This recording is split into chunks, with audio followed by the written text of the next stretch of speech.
ঠিক রাত ১২টা বাজার পরপরই শুরু হয়েছে শহীদ মিনারে ফুলের শ্রদ্ধা জানানো শহীদদের প্রতি।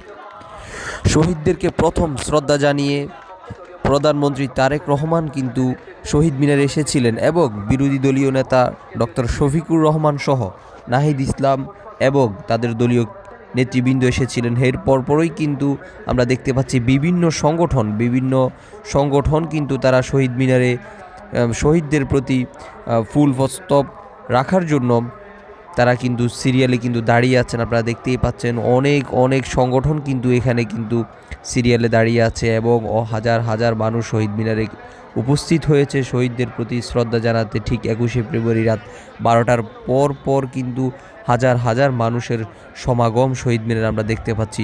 রোজার মাস, তৃতীয় রোজার ঠিক রাতে অবস্থান করছে মানুষ। তারাবির নামাজের পর কিন্তু শহীদ মিনারের দিকে এসেছে এবং এখানে তারা ফুলের শুভেচ্ছা জানাচ্ছে, শ্রদ্ধা জানাচ্ছে, শহীদদের স্মরণ করছে যারা 52 ভাষা আন্দোলনের শহীদ হয়েছেন। সেই বরকত, রফিক, জাব্বার, সালাম সহ সকল ভাষা শহীদদেরকে স্মরণ জানিয়ে এখানে সকল বিভিন্ন সংগঠন তারা শহীদ মিনারে এসে উপস্থিত হয়েছেন। মানুষ উপচে পড়া ভিড়ের মধ্যেও কিন্তু মানুষ ফুলের শুভেচ্ছা এবং শ্রদ্ধার সাথে সেই শহীদদের স্মরণ করছেন। আমরা ঠিক দেখতে পেয়েছি প্রধানমন্ত্রী তারেক রহমান যখন এসেছিলেন তখন তার সাথে জাইমা রহমান এবং তার স্ত্রী জুবাইদা রহমানও ছিলেন। তারা রাষ্ট্রীয় প্রটোকলে ঠিক এখানে এসে ফুলের শ্রদ্ধা জানিয়ে তারা দোয়া মুনাজাত করে গিয়েছিলেন।